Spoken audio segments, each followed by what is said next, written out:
Ngenga za wananchi. Kwa mara nyingine tupo katika bunge dogo la wananchi. Hawa ni wananchi wa chini, ni wawakilishi, ni wananchi wadogo wapiga kura. Hili ni bunge dogo kabisa, halina hata posho. Temeke Mwembeanga. Mimi ni Samson Charles. Sasa shule zimefunguliwa upya na tupo katika sehemu ya pili ya kujadili michango mashuleni. Mara nyingi baadhi ya wakuu wa shule wanasema kuna makubaliano ya wazazi. Tumeamua kufuatilia tena kwa kina swala hili kuona linafanywaje kazi, kwa sababu wazazi hususan michango ya shule za serikali maarufu shule za Kayumba na kadhalika, na huku kwa wananchi ndio ambao wa kipato cha kawaida kabisa cha chini ambao wanawapeleka watoto wao shule hizo za serikali. Je, hiyo michango imezidi sana? Mimi ni Samson Charles. Tunakwenda kuwasikia na tumeshafanya mawasiliano na baadhi ya viongozi wa Wizara ya Elimu kuona namna gani watatujibu kuhusiana na swala hili. Tunaanza na mtu mzima Malinyi ambaye naye ana watoto wake wa kutosha tu katika shule za serikali. Malinyi, karibu sana bwana. Shule zishafunguliwa tena? Ni kweli shule zimefunguliwa, lakini bado swala la michango mashuleni linaendelea. Kwa hiyo ushauri wetu kwa serikali au kwa kiongozi wa juu, sawa, hii michango mashuleni ifutwe, inatuletea adha kubwa, sawa, kwa sababu afadhali ingelikuwa ni michango tunachanga pengine kwa sababu ya madawati, kwa sababu mpaka leo unakuta watoto wengi wanakaa chini, sawa, tunafanya research, watoto wengi bado wanakaa chini kwa mashuleni, lakini unaambiwa michango, hii michango inakwenda wapi? Hao walimu, hii michango inakwenda wapi? Sawa, ukiwauliza hii michango, je, mmeagizwa na Wizara ya Elimu? Hakuna, Wizara ya Elimu haijaagiza hicho kitu. Ila ni michango tu ambayo inayoletwa pale pale na viongozi wa shule. Sasa hii inatuletea adha kwa wazazi. Sawa? Maka unaona sasa kusomesha mtoto kwenye hii shule ambazo tulizosoma sisi za serikali miaka ya nyuma, yaani kama vile sasa hivi unasomesha private. Sawa? Yaani kama unasomesha private, wakati hii shule ya serikali watoto wafaidi, tusomeshe wazazi, tusomeshe watoto wetu kwenye shule za serikali ili kwa sababu ya kufaidika na kodi zetu tunazolipa. Lakini tunashangaa sasa huko, yaani michango imezidi, tunaumia. Hasa michango gani ukifafanua? Wazazi tunaumia. Michango iko mingi. Unaomba mtoto shule aende na 1000. 1000 inakwenda wapi? Sawa? Mara unaambiwa sijui kuna mchango hapa sio wa mtihani sijui. Unaona? Sasa ukiangalia mchango wa mtihani, shule kuna bajeti zinatoka wizarani, zinatoka kwa halmashauri. Sawa? Hapa ndio imezidi. Tungemuomba waziri wa elimu ajaribu kufanya survey kwenye hizo shule. Yeye kama yeye, mguu kwa mguu Tanzania nzima, aone. Ajionee mwenyewe. Sio akae tu ofisini. Ameteuliwa kuwa waziri wa elimu ili hakikishe elimu inapanda, elimu inazidi kukua na watu wanafaidika na shule zao za serikali kupitia kodi zao. Sasa inakuwa ni adha hii michango. Tunamuomba atembee mguu kwa mguu ikiwezekana. Shule nyingi apitie kwenye hizi mikoa, wilayani, vijijini, atembee mwenyewe. Sawa? Tunamtegemea, mimi nafikiri Mheshimiwa Rais amemteua kama waziri ili kusimamia hivi vitu. Aondoe malalamiko. Sawa? Baka atembee na mawaziri, atembee na maafisa elimu, atembee na maafisa elimu kata, na maafisa elimu wa wilaya. Hivi vitu akajionee mwenyewe. Bila Malinyi, wazazi inasemekana pia mnakubaliana kwamba shilingi 1000 ya uji, shilingi labda hiyo 1000 nyingine ya mtihani, sijui shilingi 500 ya ulinzi. Yaani inasemekana pia mnakubaliana, yani nyinyi kwenye vikao vya wazazi vile ambao wengine pia mfiki. Uji, hata hiyo uji wenyewe unaosema hakuna uji unaopata watoto huko, ni fiksi tu. Fiksi, hakuna uji huko. Watoto wenyewe wanasema uji, hamna uji huko. Watoto kachanga wiki uji akapewa wiki siku moja. Hizi hela hapa zimekwenda wapi? Sawa? Unakwenda kusema hela ya mlinzi. Sawa? Hela ya mlinzi. Shule ni ya serikali. Sawa? Shule ni ya serikali. Ushaelewa? Mlinzi achangie mzazi. Kwa nini achangie mzazi? Sawa? Hivi halmashauri pale inalinda wananchi na wapeleka mlinzi wa halmashauri. Ili si jukumu la mkurugenzi kuzilinda shule zake. Sawa? Kwa sababu hizi shule kuna bajeti zinakwenda, zilipe walinzi. Hata unasemaje mzazi tena nichangie mlinzi kuilinda shule za serikali? Inakuwaje sasa hapo? Wanasema mnakubaliana kwenye vikao. Sasa wazazi wanakubali, sasa inabidi kwa sababu watu wengine ili kama wanalazimishwa ili mtoto wako asome. Lakini hampendi kumbe. Hiyo watu tuna vinyongo. Tuna vinyongo. Hebu mpe Cheusi. Utafanyaje? Ili mtoto asome inabidi ukubali kuburuzwa hivyo hivyo tu. Nitarudi kwako, mpe Cheusi. Cheusi bwana ni machinga, anatembea na bidhaa, mwananchi wa kipato cha kawaida kabisa. Karibu Cheusi. Mimi Cheusi nataka kuzungumza. Hii michango ya shuleni kwa sisi walalahoi inatubana. Lakini tufanyeje?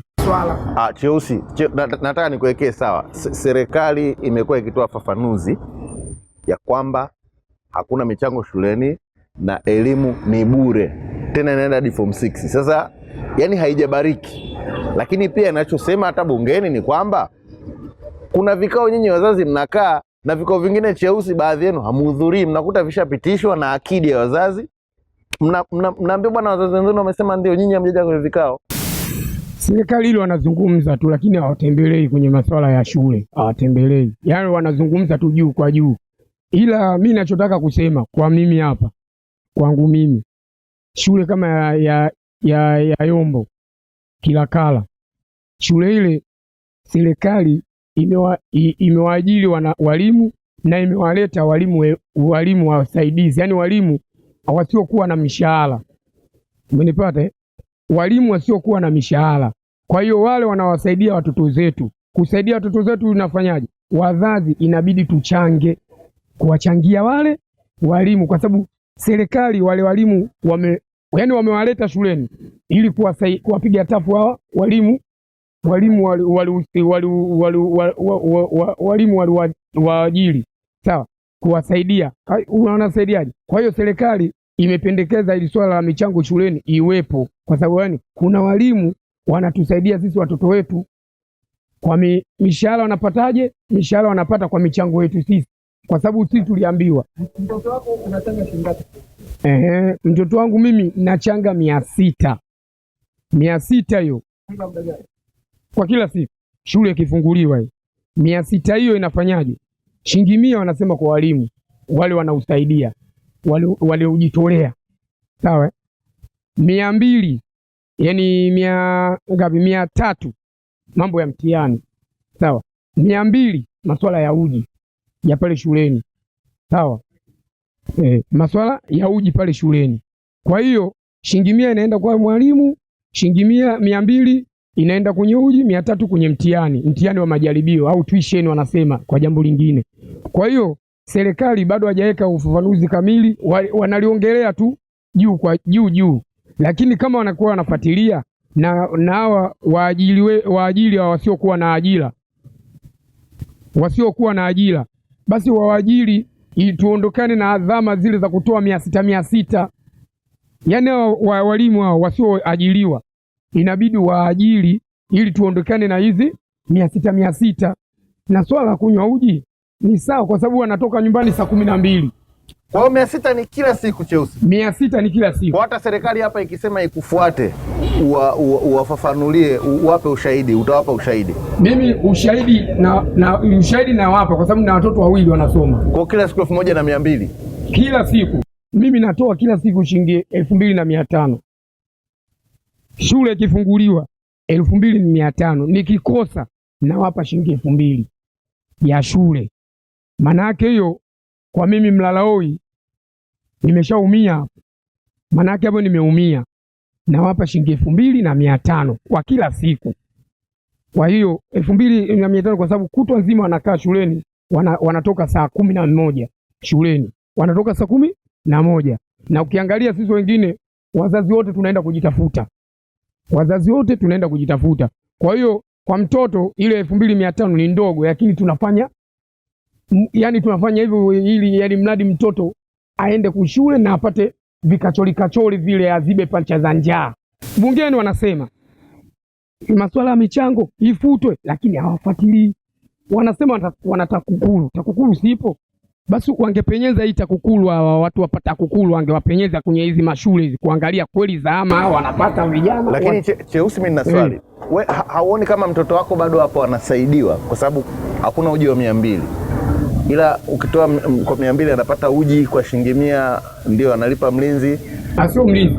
Na mwalimu analipa mwalimu, na hiyo nyingine analipia mitihani. Huoni kama anasaidiwa hapo? Serikali fanyeje? Wafanye kama zamani. Mimi hapa nimesoma Morogoro, Kilombero, sawa. Tulikuwa shuleni tunaenda na muogo tu, lakini kila kitu unakikuta shuleni, uji bure. Yaani uji unakuta bure tayari pale imeshawekwa libonge la sufuria. Yaani wewe kijana uje na kikombe chako tu au bakuli. Maana sisi kule tulikuwa tunaenda na bakuli, sio kikombe, bakuli lile la bati. Tunaenda kunywa uji shuleni, lakini nyumbani unatoka na muogo au boga. Sawa, tumechemshua boga, tunatoka na boga letu mpaka shuleni. La midizi, yani tumefungasha kwenye midizi na mfuko wetu wa lambo.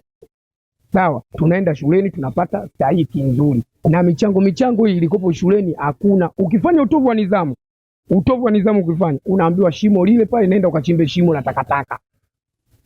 Discipline ilikuwepo. Sasa hivi shuleni mtoto akipigwa, mzazi anakuja juu. Naitwa Saidi Asumani Mimile. Mimi nitanyosha madangu moja kwa moja kwa shule ya Sandali ya Temeke. Shule ya Sandali ya Temeke. Shule ya Sandali ya Temeke pale kuna michango ya wanafunzi. Nakuta wazazi mtaitwa pale. Una watoto pale? Watoto wapo pale. Taitwa wazazi kwenye vikao. Utaposema ukweli walimu wanauliza yule mzazi wa nani? Kwa pale na kesi kwa mwanao sasa. Unapotoka mtu mzazi kabisa anakupanga baba wao kwenye kikao, bwana sasa hivi bwana ukweli wako bwana utaniponza nini, nitakwambia takula mijeledi. Sio, unanielewa? Ndio maana wanakuwa sasa tukienda sisi kwenye vikao hatuwezi panda tunapatana nao napotaka wao, lakini tena ushamba na mwanao tena mimi nitapiga bakola. Lakini michango ipo. Kama mfano mchango wa kwanza naweza nikasemea mchango wa chakula. Mchango wa chakula mara kwanza kama mimi mwanangu sijamtoa pale kumhamisha kumpeleka Rufiji, mchango wa chakula pale kwa shilingi 2000 pale. Kwa wiki? Siku napeka shilingi 2000. Kwa siku? Napeka 2000 Napeka 2000 pale. Chakula pamaka anakwenda asubuhi au jioni kabisa. Anakujimana kama bado chakula hapa bora tabata nyumbani. Anapewa ni ada tu kiani mradi kilimradi tu basi. Na walimu wenyewe sasa wanadibegea wao, wanapewa kimpango wao kwa walimu wao, kwa kimpango wao. Na hapo na watoto wangapi hapo? Mimi bahati nzuri mimi wanangu wote nilikuwa na mdogo wangu mmoja nilimtoa kijijini nikamleta Faida Salani nikamleta huku. Unaona? Nilikuwa naona. Namba mchango wa mlinzi. Na mchango wa mlinzi pale ukienda pale mchango wa mlinzi. Sasa hivyo walimu wa zamani bosi sisi kipindi kwa madenge huko mwalimu gari hana. Kina sasa hivi walimu sasa na gari mbili ila za wanafunzi hizo. Za wazazi nyumbani. Unanielewa? Sasa tukienda mbali sana serikali basi jiangalie ishuke chini kuangalia shule za kata. Hata kama serikali kwa mbali ni kukumbana na raia wake basi madiwani wapo chini.